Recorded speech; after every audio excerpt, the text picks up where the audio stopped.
Operation सिंदूर की सफलता के बाद उत्तराखंड में भाजपा ने आज शौर्य सम्मान तिरंगा यात्रा निकाली। इस यात्रा में मुख्यमंत्री पुष्कर सिंह धामी, भाजपा प्रदेश अध्यक्ष महेंद्र भट्ट और सैनिक कल्याण मंत्री गणेश जोशी सहित हजारों देशभक्तों ने हिस्सा लिया। 14 मई से लेकर 23 मई तक हर विधानसभा में बीजेपी शौर्य सम्मान तिरंगा यात्रा निकलेगी। कार्यक्रम स्थल पर देशभक्ति के नारों से पूरा क्षेत्र गूंज उठा। भारत माता की जय और वंदे मातरम के उद्घोष के साथ लोगों ने सेना के प्रति अपनी श्रद्धा व्यक्त। यात्रा में भूतपूर्व सैनिकों, स्थानीय नागरिकों और स्कूली बच्चों ने भी हिस्सा लिया। पहले दिन देहरादून में शौर्य स्थल चीड़बाग से शुरू हुई इस यात्रा में भाजपा कार्यकर्ताओं और स्थानीय नागरिकों ने बढ़ चढ़ कर हिस्सा लिया। तिरंगे की गौरवशाली छवि के साथ आगे बढ़ती ये यात्रा देहरादून के गांधी पार्क में समाप्त हुई, जहां सैनिकों के सम्मान में एक विशेष कार्यक्रम आयोजित किया गया। मुख्यमंत्री पुष्कर सिंह धामी ने इस अवसर पर सैनिकों की वीरता और बलिदान को नमन किया। सीएम ने कहा, हमारे जवानों का पराक्रम और देशभक्ति अतुलनीय है। ये यात्रा उनके सम्मान और राष्ट्र प्रेम की भावना को समर्पित है। उन्होंने सैनिकों के सम्मान में पैदल पद यात्रा भी की। मुख्यमंत्री ने ऑपरेशन सिंदूर की सफलता को हर साल मनाने का आह्वान भी किया। सीएम ने कहा, ऑपरेशन सिंदूर की सफलता पर हर देशवासी को गर्व है। जिन आतंकियों ने धर्म पूछकर लोगों की हत्या की, उनको हमारी सेना ने घर में घुसकर सबक सिखाया है। अब पाकिस्तान ऐसी नापाक कोशिश करने से पहले 10 बार सोचेगा।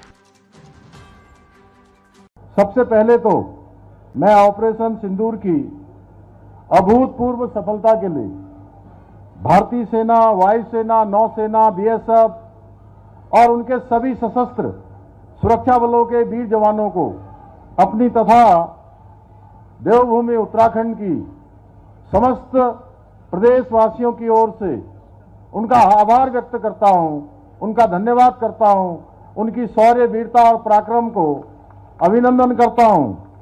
साथ ही हमारे देश के यशस्वी प्रधानमंत्री श्री नरेंद्र मोदी जी को भी धन्यवाद देता हूं कि जिनके मजबूत नेतृत्व में और स्पष्ट नीति के कारण ही आतंकवाद के विरुद्ध इस निर्णायक कार्रवाई को सफलतापूर्वक अंजाम दिया गया। आज इस तिरंगा शौर्य सम्मान यात्रा में आप सभी के साथ चलते हुए मैंने यह महसूस किया कि इस यात्रा में शामिल प्रत्येक व्यक्ति के भीतर एक अलग ही ऊर्जा, एक अलग ही उत्साह और एक नया उमंग दिखाई दे रहा है। आप सभी का जोश इस बात का प्रमाण है कि ऑपरेशन सिंदूर की सफलता ने प्रत्येक भारतवासी का सर्व गर्व से ऊंचा कर दिया है। क्यों मैं सही कह रहा हूं ना? गर्व से ऊंचा कर दिया है। भाइयों बहनों, 22 अप्रैल को पहलगाम में हुए आतंकी हमले ने देश और दुनिया को झकझोर कर रख दिया। जिस प्रकार से पाक पोषित आतंकवादियों के द्वारा कायराना हरकत की गई और हमारे 26 निर्दोष पर्यटक जिनसे धर्म पूछकर उनके परिवार के सामने ही बेरहमी से उनकी हत्या की गई।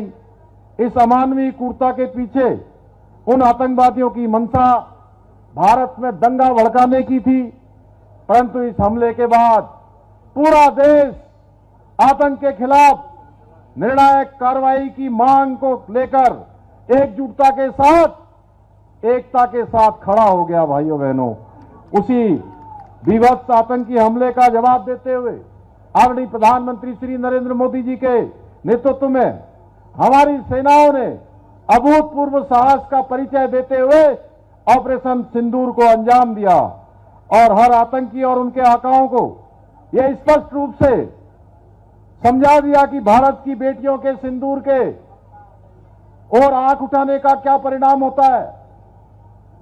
भाइयों बहनों, हमारे सशस्त्र बलों ने ऑपरेशन सिंदूर के अंतर्गत पाकिस्तान में चल रहे आतंकी ठिकानों को, उनकी प्रयोगशालाओं को सटीक रणनीति के साथ उन्हीं की सीमा में और उन्हीं के घस में जाकर निशाना बनाते हुए एक एक आतंकी ठिकाने को नष्ट करने का काम किया। हमारी सेनाओं ने अद्वितीय संयम, रणनीति और पराक्रम का परिचय देते हुए 9 बड़े आतंकी अड्डों को भी नष्ट करने का काम किया, जिसमें 100 से अधिक आतंकवादियों का खात्मा किया गया।